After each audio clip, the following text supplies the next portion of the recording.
Yes, I'm sure you have very many friends indeed, but that's not the issue. Even if you summoned every ibis on Hisi Island, I still don't think you'd be able to move the moon mirror. And even if you managed it, the lunar semblance within would still...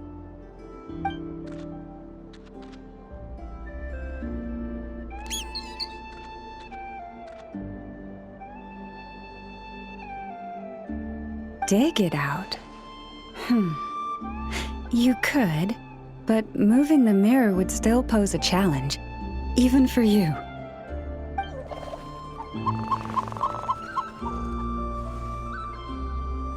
Huh?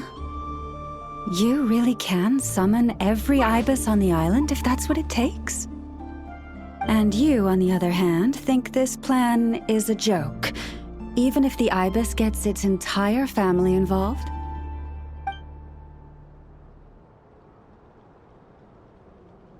Wow! Things are really kicking off over here. Looks like we've got a weasel thief and a heated argument with a bird. We're plotting and scheming, to be precise. I'm told we have to get all our ducks in a row before moving forward on this job. But my co-conspirators disagree quite strongly on the best approach, and they're not exactly being diplomatic about it. Choice words have been spoken. All right, I believe you. I'm sure you do have friends in high places. Although, where did you learn to speak like that? From a short girl with a metal arm and a hat.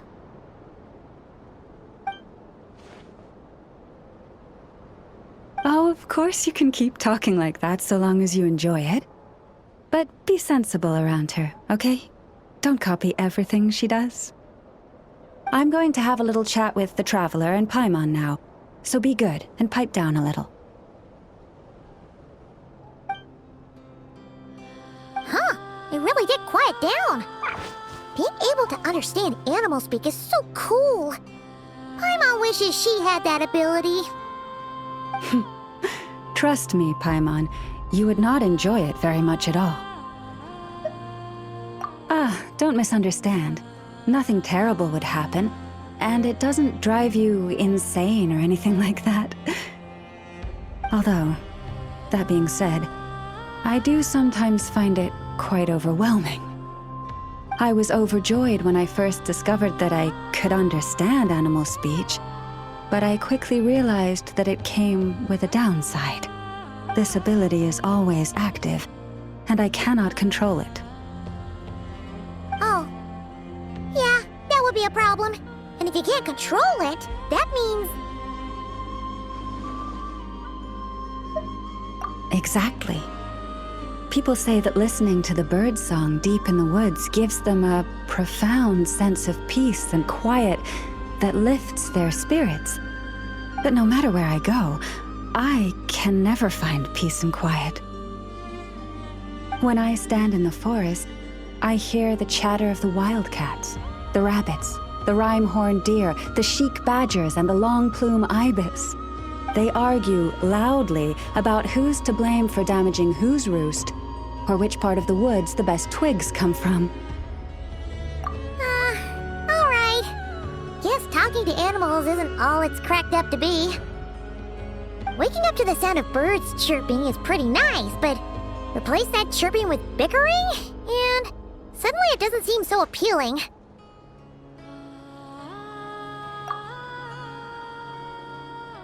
As for me, I've lived with it so long that I'm used to it now.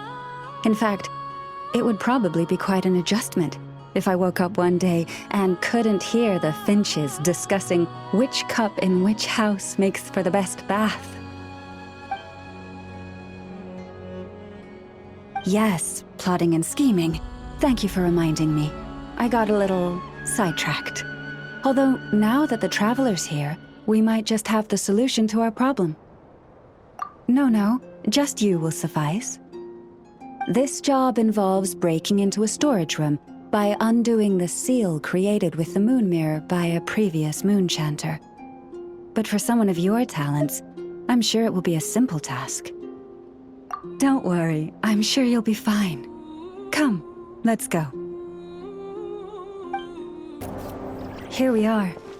What you see now is the moon mirror, within which the lunar semblance is sealed.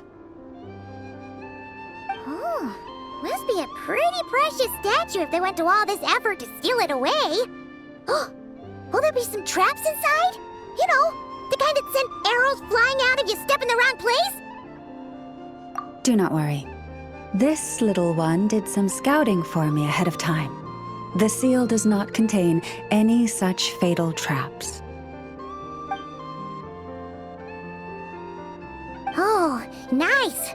That's good to know. And yeah, that sounds like a job for a weasel thief. That's true. Each time I ask it for help, I have to pay it one more the next time we meet. Huh, what a thieving little weasel! Oh wait, that tracks. But considering that it's helping you keep watch on the lunar semblance, it might need a name change. How about... Weasel Guardian!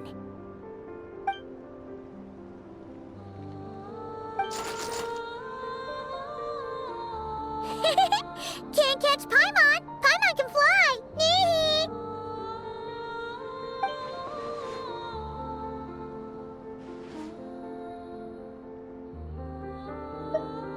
Come on, be nice to our guests.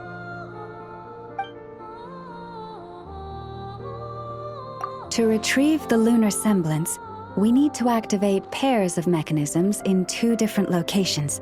So it's a 2-person job. If you head over there and take the mechanism on that side, I'll take this side. That won't be a problem. I have eyes in the sky.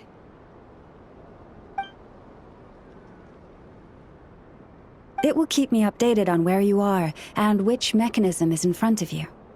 Don't worry. All you have to do is follow my instructions.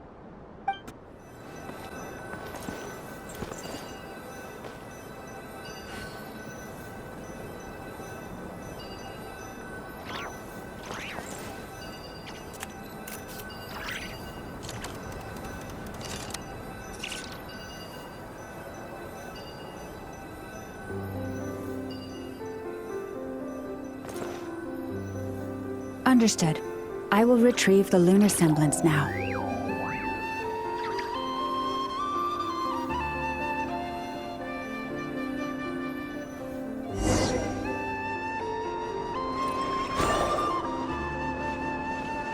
Wow!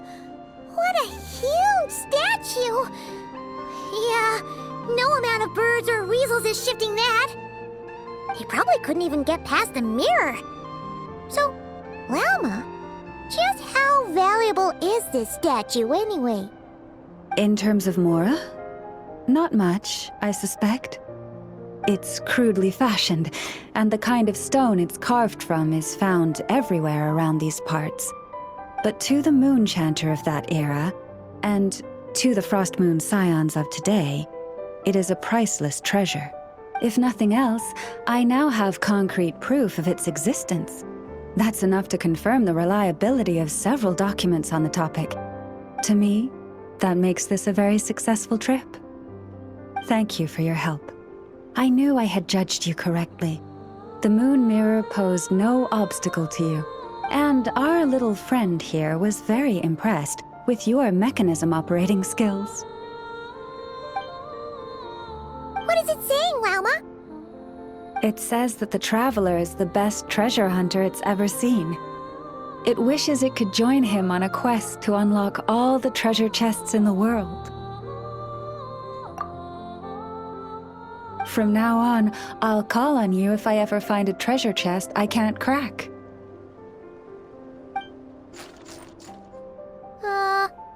Okay. Bye then. Didn't even give us a choice in the matter. Don't worry, it won't come knocking on your window every day with a Mora coin in its jaws trying to drag you off on a treasure hunt.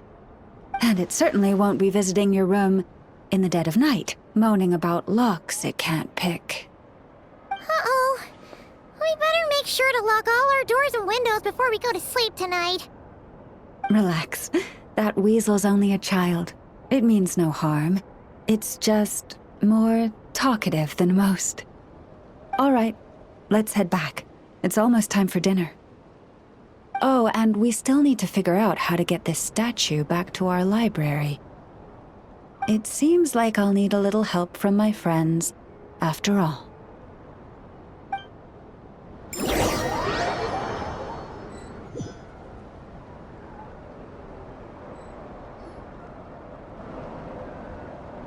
Just here will do. Oh, that all went down without much fanfare. Paimon was expecting something exciting to happen once we put it down. Well, it's just a plain old statue. A historical relic.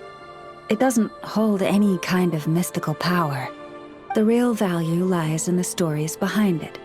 My job is to dig those stories up, wherever they might be hiding, verify them, and then share them with the people.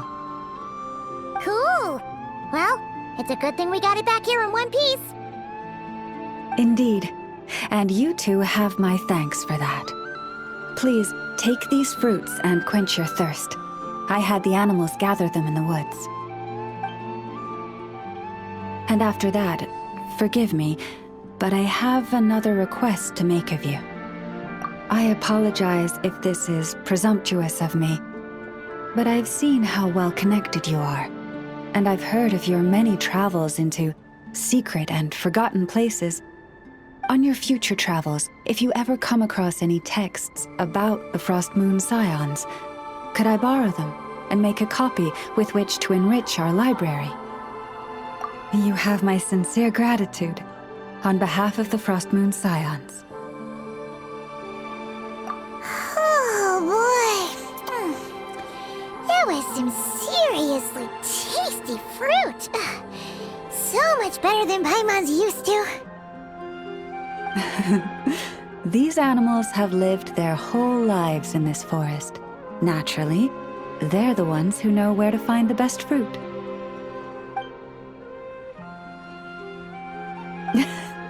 This one says to eat as much as you wish, because it's the top fruit finder in the whole forest. It'll fetch some more right away. Awesome! Thanks so much!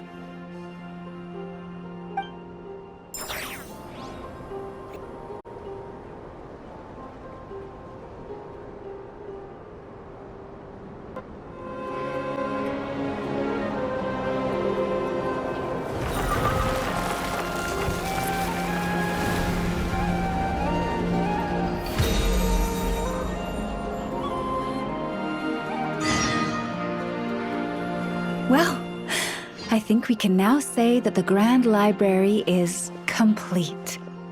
Next, we'll need to find somewhere to put the bird stands, cushions, and deposit boxes.